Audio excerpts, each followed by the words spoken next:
નમસ્કાર વિદ્યાર્થી મિત્રો, હું પ્રશાંત પંચાલ આપ સૌનું વર્લ્ડ ઇન બોક્સમાં હાર્દિક સ્વાગત કરું છું. મિત્રો, મુખ્ય પરીક્ષામાં જે વર્ણાત્મક અંગ્રેજી પૂછાય છે, જેને ઇંગ્લિશમાં કહેવાય ડિસ્ક્રિપ્ટિવ ઇંગ્લિશ, એને આપણે ક્રેક કરીને એને મેક્સિમમ માર્ક્સ મેળવવાનો પ્રયત્ન કરી રહ્યા છીએ. અને એના માટે મિત્રો આપણે આ પ્રોજેક્ટ ક્રેક ડિસ્ક્રિપ્ટિવ ઇંગ્લિશ ચલાવી રહ્યા છીએ, જેનું નામ શોર્ટમાં છે પ્રોજેક્ટ CDE. આ પ્રોજેક્ટ અંતર્ગત આજે આપણે લેક્ચર નંબર 52 ડિસ્કસ કરવાનો છે મિત્રો, જેમાં હું તમને પ્રેઝન્ટ પરફેક્ટ કન્ટિન્યુઅસ ટેન્સનો પેરેગ્રાફ 2 શીખવાડવાનો છું. પ્રેઝન્ટ પરફેક્ટ કન્ટિન્યુઅસ ટેન્સને ગુજરાતીમાં શું કહેવાય તો એને આપણે સમજી લઈએ. તો ગુજરાતી કરતાં અંગ્રેજી ઊંધું છે ને અંગ્રેજી ગુજરાતી કરતાં ઊંધું છે, બંને ભાષા ઊંધી રીતે ચાલે છે. તો દોસ્તો પાછળથી આગળ એને ગુજરાતી કરવું પડશે. તો કન્ટિન્યુઅસને કહેવાશે ચાલુ, પરફેક્ટને કહેવાશે પૂર્ણ, પ્રેઝન્ટને કહેવાશે વર્તમાન ને ટેન્સને કહેવાશે કાળ. તો આને ગુજરાતીમાં કહેવાય ચાલુ પૂર્ણ વર્તમાન કાળ, જેનો પેરેગ્રાફ 2 આજે ડિસ્કસ કરવાનો છે. તો પેરેગ્રાફ 2 ડિસ્કસ કરીએ એની પહેલાં તમે મેક્સિમમ લોકોને આ વિડીયો શેર કરી દો, જેથી કરીને મેક્સિમમ સ્ટુડન્ટ સુધી આ લેક્ચર પહોંચી જાય. આજના પેરેગ્રાફનું ટાઇટલ છે આર્થિક વિકાસ. રેડી? જેના બેઝ ઉપર આ પેરેગ્રાફ છે, જેને આપણે ઇંગ્લિશ લેંગ્વેજમાં લખવાનો છે. તો આપણે એક વખત ગુજરાતીમાં વાંચી લઈએ શું છે પેરેગ્રાફ. છેલ્લા કેટલાક વર્ષોથી અર્થતંત્ર સતત વિકાસ પામી રહ્યું છે. આર્થિક સુધારાઓ પછીથી સરકાર રોકાણોને પ્રોત્સાહન આપી રહી છે. ઉદ્યોગો લાંબા સમયથી રોજગારીનું સર્જન કરી રહ્યા છે. ડિજિટલ તેજી શરૂ થઈ ત્યારથી સ્ટાર્ટઅપ્સ નવીનતાને આગળ ધપાવી રહ્યા છે. 2022થી ભારત તેના વિકાસ માટે આર્થિક સ્થિતિસ્થાપકતામાં સુધારો કરી રહ્યું છે. રેડી છે? આ સરસ મજાના પેરેગ્રાફ જે મેઇન્સ એક્ઝામ માટે ખૂબ ઉપયોગી છે. આવો વાક્યો તમે લખશો તો સારી ઇમ્પેક્ટ પડશે. એ વાક્યોને આપણે ઇંગ્લિશ લેંગ્વેજમાં લખવાના છે. પણ સૌથી પહેલાં આપણે ટાઇટલનું ગુજરાતી કરી દઈએ. ગુજરાતી જે છે એને ઇંગ્લિશમાં કન્વર્ટ કરી દઈએ. તો ગુજરાતીમાં શું લખ્યું છે ટાઇટલ? આર્થિક વિકાસ. એ આર્થિક વિકાસને ઇંગ્લિશ લેંગ્વેજમાં લખવું હોય તો કેવી રીતે લખાય? તો તમને એ ખબર પડતી હોવી જોઈએ કે વિકાસ જે છે બેઝિકલી શું છે? નામ. વિકાસ કેવું? આર્થિક. તો આર્થિક શબ્દ એ નામની શું બતાવે છે? વિશેષતા. એટલા માટે આને કહેવાય વિશેષણ અને નામ. અને ગુજરાતીનું વિશેષણ અને નામ જે હોય ને એને ઇંગ્લિશમાં સીધું લખાય.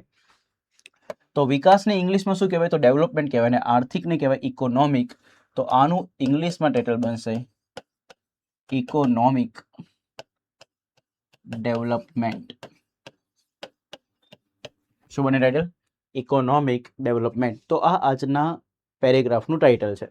હવે આ પેરેગ્રાફમાં રહેલા જે વાક્ય છે કયા કાળમાં છે એને આપણે ઓળખતા શીખીએ. તો દેખો, કોઈ બી વાક્યનો કાળ ઓળખવો હોય ને દોસ્તો, તો તમારે ગુજરાતીમાં લખેલા વાક્યના છેલ્લો શબ્દ જોવાનો. અહીંયા શું છે? છે. અહીંયા બી છે અને છે.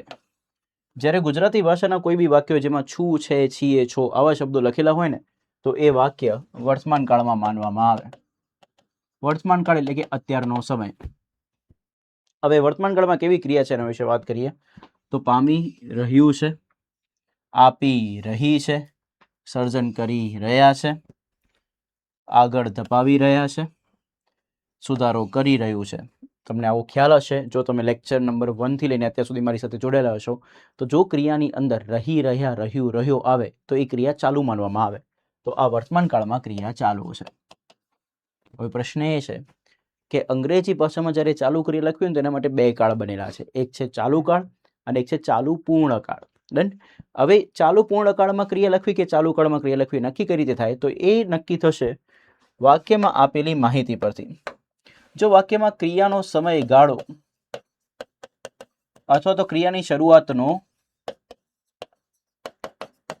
ચોક્કસ સમય દર્શાવેલો હોય, આવી માહિતી લખવાની હોય તો એ વાક્ય ચાલુ પૂર્ણ કાળમાં લખાય. જો ક્રિયાનો સમયગાળો કે ક્રિયાની શરૂઆતનો ચોક્કસ સમય લખવાનો ના હોય તો એ ક્રિયા ચાલુ કાળમાં લખાય. આ રૂલ છે ઇંગ્લિશ લેંગ્વેજનો. તો આપણે ચેક કરીએ કે આમાંથી શું કોઈ બી વસ્તુ લખવાની છે. તો અહીંયા એક શબ્દ લખ્યો છે છેલ્લા કેટલાક વર્ષોથી. તો આ છે ક્રિયાનો સમયગાળો અને ક્રિયાનો સમયગાળો લખવાનો હોય તો એ ક્રિયા ચાલુ પૂર્ણ કાળમાં લખાશે.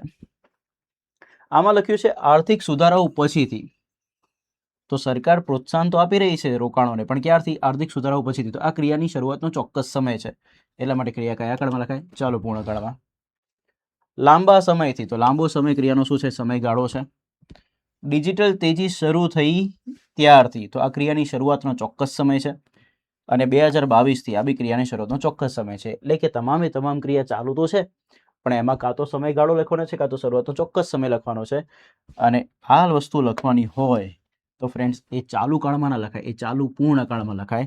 તો આ ત્રણેય શબ્દોને જો આપણે ભેગા કરીએ ચાલુ પૂર્ણ અને આ કયો છે વર્તમાન કાળ. તો ત્રણેય શબ્દોને ભેગા કરીએ તો કયો કાળ બને ચાલુ પૂર્ણ વર્તમાન કાળ, જેને ઇંગ્લિશમાં કહેવાય પ્રેઝન્ટ પરફેક્ટ કન્ટિન્યુઅસ ટેન્સ. હવે આ તમામે તમામ વાક્યોને લખવાના હોય તો આ વાક્યોની જે લખવા માટે જે વાક્ય રચના હોય એ તમને આવડતી હોવી જોઈએ.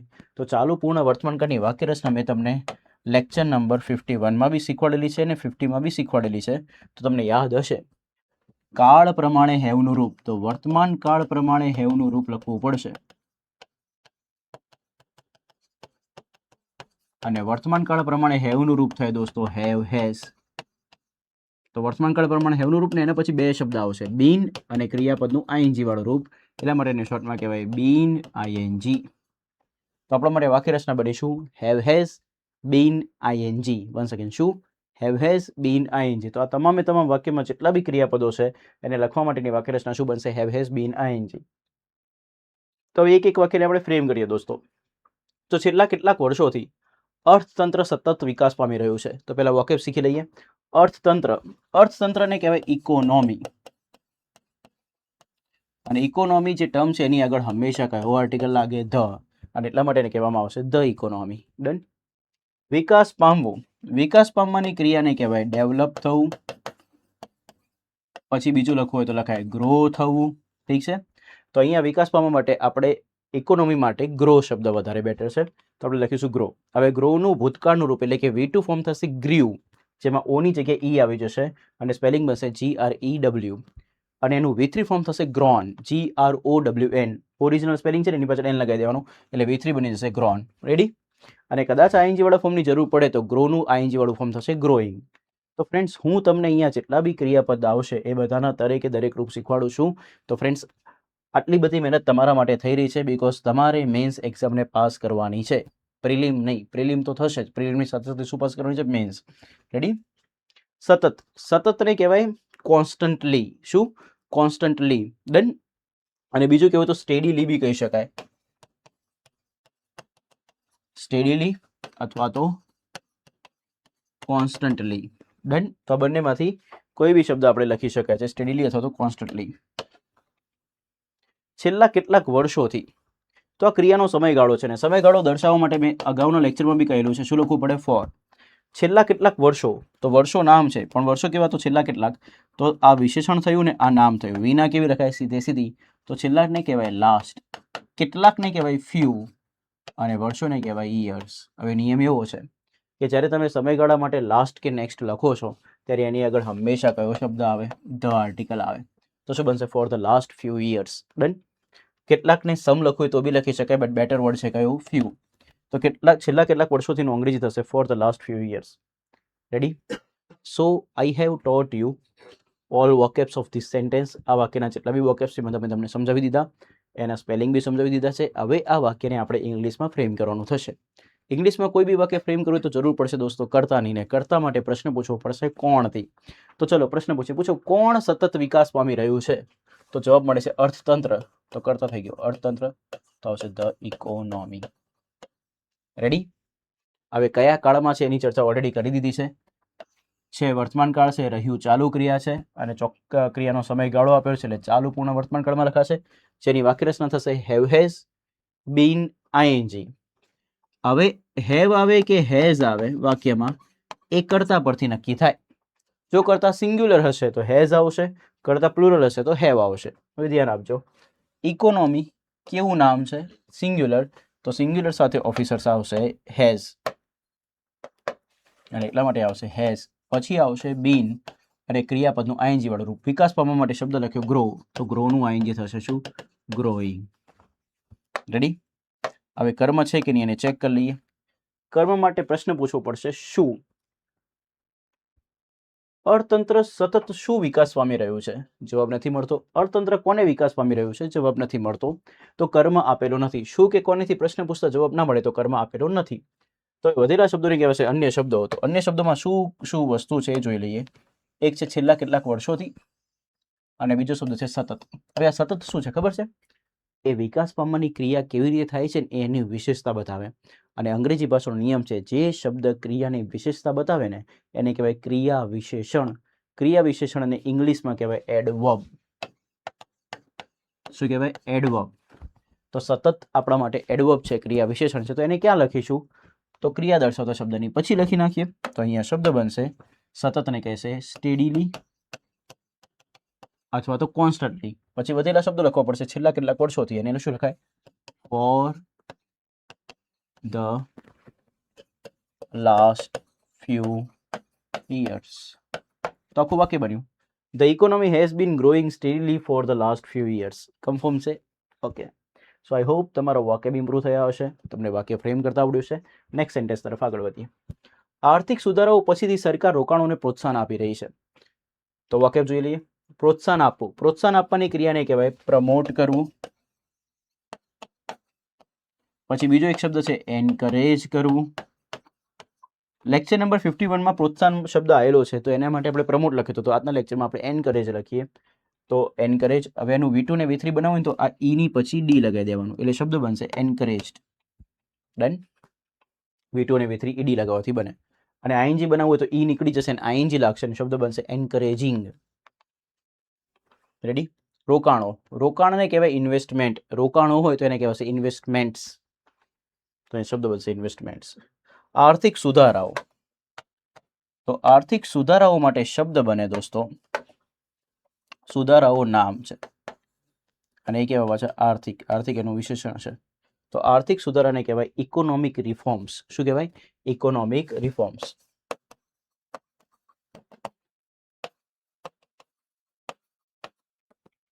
રેડી છે?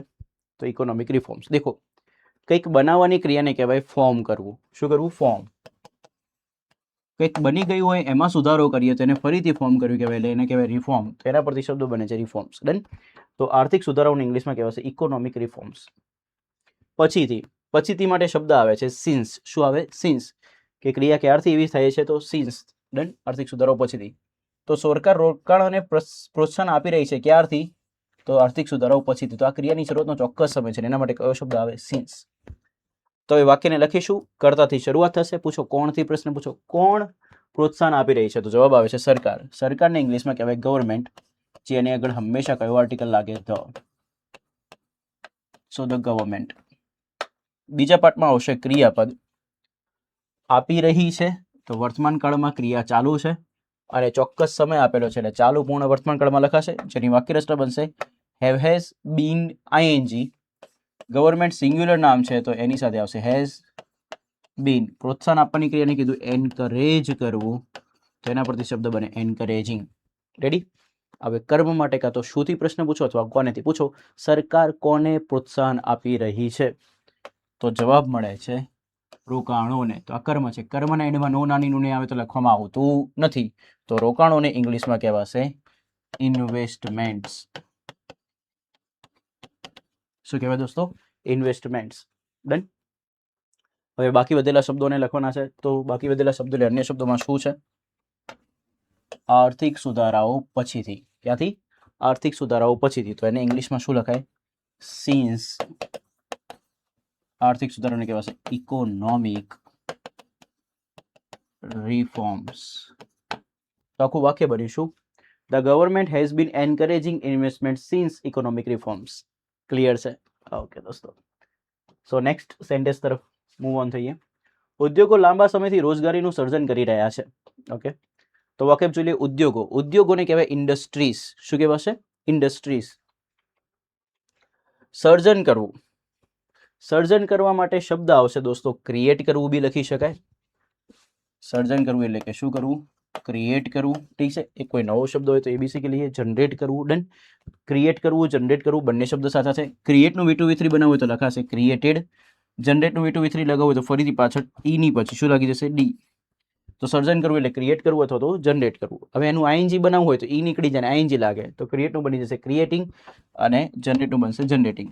તો આપણે અહીંયા બેટર વર્ડ લખીશું જનરેટ, જનરેટેડ અને જનરેટિંગ. રેડી છે? ઓકે. રોજગારી. રોજગારીને કહેવાય દોસ્તો એમ્પ્લોયમેન્ટ. શું કહેવાશે? એમ્પ્લોયમેન્ટ. એમ્પ્લોયમેન્ટનો સ્પેલિંગ જોઈ લો. EMPLOYMENT. એમ્પ્લોયમેન્ટ. EMPLOYMENT. રોજગારી એટલે કે એમ્પ્લોયમેન્ટ. લાંબા સમયથી એ ક્રિયાનો સમયગાળો છે, અને ક્રિયાનો સમયગાળો બતાવો ને મિત્રો ત્યારે ફોર આવે, અને લાંબા સમયને કહેવાય લોંગ ટાઈમ, અને બીજું કહેવાય તો લોંગ ડ્યુરેશન બી કહી શકાય, તો ફોર લોંગ ટાઈમ કાં તો ફોર લોંગ ડ્યુરેશન. રેડી? હવે તમારી જવાબદારી એ છે કે આ વાક્યને પોઝ કરો, વિડીયોને પોઝ કરો, અને આ વાક્યને ફ્રેમ કરીને બતાવો. કમાન દોસ્તો, તમે કરી શકો છો, ડુ ઇટ. તો સરસ મજાનું વાક્ય તમે ફ્રેમ કર્યું છે, તમારે મને કમેન્ટ કરીને બતાવવાનું છે, અથવા ચેક કરી લો કે તમારું વાક્ય હું જે બનાવું છું એ રીતે બન્યું છે કે નહીં. સૌથી પહેલા કર્તાની જરૂર પડે. પૂછો કોણ રોજગારીનું સર્જન કરી રહ્યા છે? તો જવાબ આવે છે ઉદ્યોગો. આપણને કર્તા મળી ગયું, ઉદ્યોગો. ઉદ્યોગોને કહેવાશે ઇન્ડસ્ટ્રીઝ. બીજા પાઠમાં આવશે ક્રિયાપદ. કરી રહ્યા છે, સર્જન કરી રહ્યા છે, તો ચાલુ ક્રિયા છે, અને વર્તમાન કાળમાં ચાલુ ક્રિયા, પણ એ ક્યારથી કરી રહ્યા છે? તો લાંબા સમયથી. ક્રિયાનો સમયગાળો છે, ક્રિયાનો સમયગાળો બતાવ્યો અને ક્રિયા ચાલુ હોય તો એને લખાય ચાલુ પૂર્ણ કાળમાં, અને છે એટલે વર્તમાન કાળ છે, એટલે વાક્ય બનશે ચાલુ પૂર્ણ વર્તમાન કાળમાં, જેની વાક્ય રચના હોય હેવ, હેઝ, બીન, આઈએનજી. હવે હેવ આવે કે હેઝ આવે કર્તા પરથી નક્કી થાય. કર્તામાં શું લખ્યું છે? ઇન્ડસ્ટ્રીઝ, પ્લુરલ નામ, બહુવચન નામ છે, એટલે આવશે હેવ બીન. સર્જન કરી રહ્યા છે, તો એના માટે અહીંયા જનરેટિંગ શબ્દ લખીશું. તો ઇન્ડસ્ટ્રીઝ હેવ બીન જનરેટિંગ. હવે કર્મ માટે પ્રશ્ન પૂછવો પડશે, શું અથવા કોનું, કોની, કોનાથી. પૂછો ઉદ્યોગો કોનું સર્જન કરી રહ્યા છે? તો જવાબ મળે છે રોજગારીનું. કોનું? રોજગારીનું. તો કર્મના એન્ડમાં નો ના નીનું ને હોય ને દોસ્તો, તેને લખવામાં આવતું નથી, તો અહીંયા શબ્દ બનશે શું? રોજગારી. અને રોજગારીને કહેવામાં આવશે શું? એમ્પ્લોયમેન્ટ. શું કહેવાય મિત્રો? એમ્પ્લોયમેન્ટ. પૂછો ક્યારથી? તો લાંબા સમયથી. અન્ય શબ્દો છે એને લખવાનો છે. લાંબા સમયથી ક્રિયાનો સમયગાળો છે, તેના માટે શબ્દ આવશે ફોર લોંગ ટાઈમ. ટાઈમના લખવું તો ડ્યુરેશન બી લખી શકાય. તો શું બન્યું વાક્ય? Industries have been generating employment four long time. Next sentence તરફ આગળ વધીએ. ડિજિટલ તેજી શરૂ થઈ ત્યારથી સ્ટાર્ટઅપ્સ નવીનતાને આગળ ધપાવી રહ્યા છે. ઓકે, તો સ્ટાર્ટઅપ્સ અંગ્રેજી વર્ડ છે, તો સ્ટાર્ટઅપ્સ એટલે સ્ટાર્ટઅપ્સ જ આવશે. અહીંયા પાછળ એસ લગાવવું પડશે. સ્ટાર્ટઅપ્સ. આગળ ધપાવવું. જ્યારે કોઈ વસ્તુને તમે આગળ ધપાવી રહ્યા છો તો એને કહેવાય ડ્રાઈવ કરવું. શું કરવું? ડ્રાઈવ. ડન. એનું V2 ફોર્મ થશે ડ્રો, DROVE, અને V3 ફોર્મ થશે ડ્રીવન. Drive, drove, driven. ઈ છે એની પાછળ એન લાગી જશે, અને આઈએનજી વાળું ફોર્મ બનાવ્યું તો ઈ નીકળી જાય, આઈએનજી લાગીને શબ્દ બને શું? ડ્રાઇવિંગ. નવીનતા. નવીનતાને કહેવાય ઇનોવેશન. શું કહેવાય? ઇનોવેશન.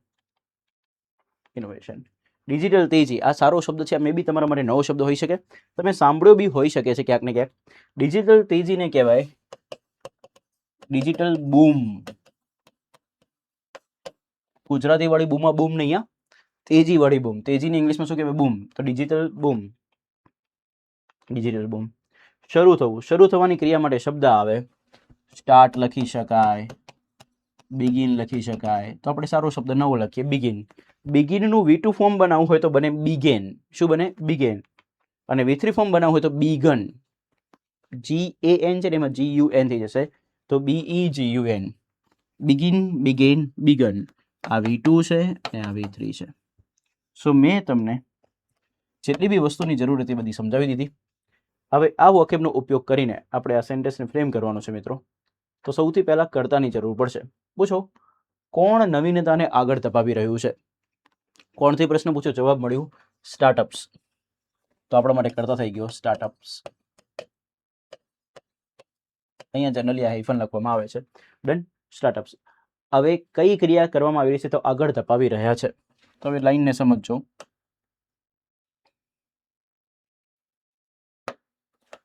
કયો કાળ છે સમજીએ.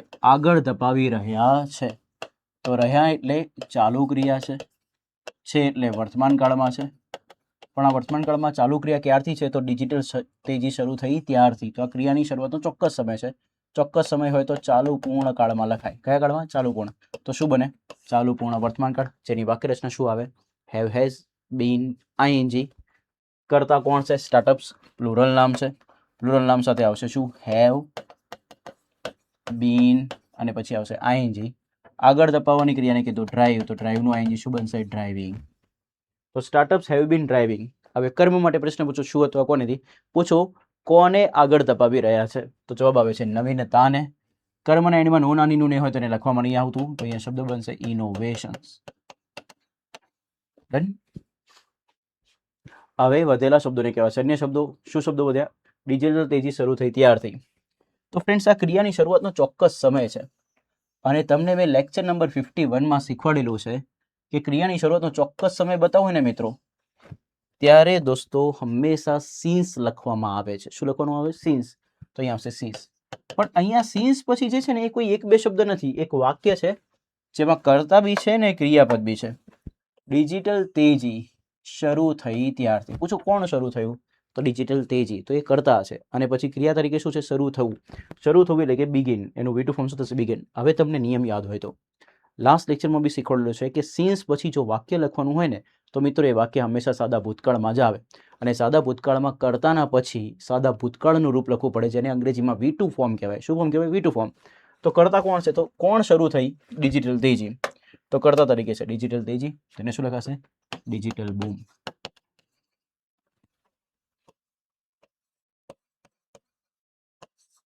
હવે શરૂ થવાની ક્રિયાને સાદા ભૂતકાળમાં લખવું હોય તો V2 વાળું રૂપ લખવું પડશે, તો બિગિનનું V2 ફોર્મ થશે બિગિન. રેડી? તો આખું વાક્ય બન્યું startups have been driving innovation since digital boom began. Confirm? Okay. Next sentence તરફ આગળ વધી મિત્રો. 2022 થી ભારત તેના વિકાસ માટે આર્થિક સ્થિતિસ્થાપકતામાં સુધારો કરી રહ્યું છે. સરસ મજાનું વાક્ય છે. આ વાક્યને આપણે ફ્રેમ કરવાનું છે. એક એક વાક્ય શીખી લઈએ. પહેલા તો સુધારો કરવો. સુધારો કરવાની ક્રિયાને કહેવાય ઇમ્પ્રૂવ કરવું. શું કરવું? ઇમ્પ્રૂવ કરવું. ડન.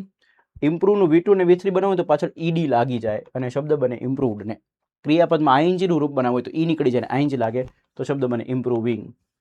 આર્થિક સ્થિતિસ્થાપકતા, આ જોડાયેલો શબ્દ છે સ્થિતિસ્થાપકતા, તો એને આપણે શીખીએ. જો એક શબ્દ લાઈફમાં તમે સાંભળ્યો હશે, સ્થિતિસ્થાપક. સ્થિતિસ્થાપકને કહેવાય રેઝિલિયન્ટ.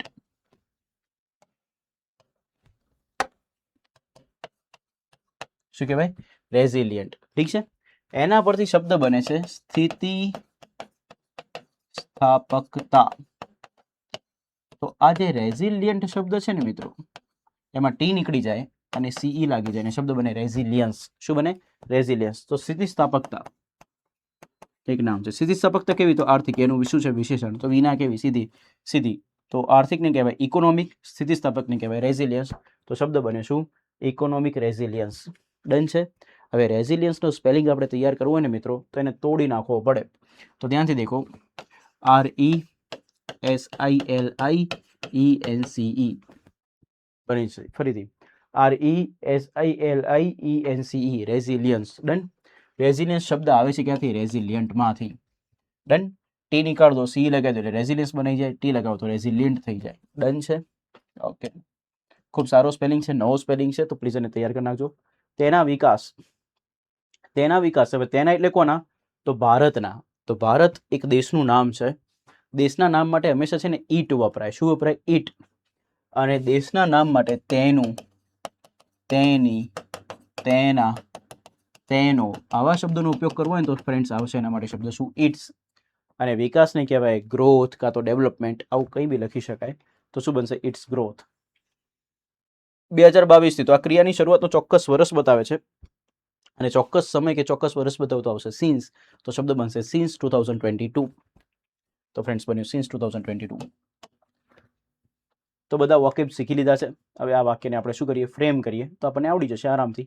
વિડીયો પોઝ કરો અને સેન્ટેન્સ બનાવો. બની જવો જોઈએ દોસ્તો. કમેન્ટ કરીને જણાવો. ઓકે, ચલો ધ્યાન આપીએ. સૌથી પહેલા કર્તાની જરૂર પડશે. તો કર્તા માટે પ્રશ્ન પૂછો કોણથી. પૂછો કોણ તેના વિકાસ માટે આર્થિક સ્થિતિસ્થાપકતામાં સુધારો કરી રહ્યું છે? તો ભારત.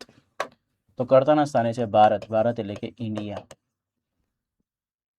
બીજા સ્ટેજમાં ક્રિયાપદ લખવું પડશે. તો લખેલું છે સુધારો કરી રહ્યું છે. તો છે એટલે વર્તમાનકાળ થઈ ગયો. રહ્યું એટલે ક્રિયા ચાલુ થઈ ગયું. અને ક્યારથી ચાલુ છે ક્રિયા? 2022 થી. ચોક્કસ સમય આપ્યો છે એટલે ચાલુ પૂર્ણ કાળ બી થઈ ગયો. તો આખું કેવું તો શું કહેવાય? ચાલુ પૂર્ણ વર્તમાન કાળ. જેની વાક્ય રચના શું થાય? Have has bin ING. બસ અહીંયા શું બને? Have has bin ING. તો ઇન્ડિયા સાથે હેવ આવશે કે હેઝ? તો અહીંયા આવશે હેઝ, પછી બીન, અને પછી આઈએનજી. સુધારો કરવાની ક્રિયાને કહેવાય ઇમ્પ્રૂવ કરવું, ને ઇમ્પ્રૂવનું આઈએનજી બને શું? ઇમ્પ્રૂવિંગ. તો શું બન્યું? India has been improving. Ready? પૂછો, ભારત શું સુધારો કરી રહી છે? તો ભારત જેમાં સુધારો કરી રહ્યું હોય ને એ આપણો કર્મ બને. ડન? તો ભારત શેમાં સુધારો કરી રહી છે? તો આર્થિક સ્થિતિસ્થાપકતામાં. પણ નિયમ એવો છે કે જ્યારે સુધારો જેમાં કરવામાં આવતો હોય ને એમાં માનું ઇંગ્લિશ લખવામાં આવતું નથી, કારણ કે ઇમ્પ્રૂવ પછી ઇન નથી આવતું ક્યારે બી અંગ્રેજીમાં. ઇમ્પ્રૂવ જેમાં કરવામાં આવતું હોય ને એને સીધું લખવામાં આવે. તો સીધું શું લખાશે? આર્થિક સ્થિતિસ્થાપકતા. તો એના માટે શબ્દ બનશે ઇકોનોમિક રેઝિલિયન્સ. ડન? હવે વધેલા શબ્દોને કહેવાશે અન્ય શબ્દો. તો અન્ય શબ્દોમાં શું આવશે? 2022 અને તેના વિકાસ માટે. તો ગુજરાતી કરતાં અંગ્રેજી ઊંધું છે, તો આપણે પાછળથી આગળ આવીશું.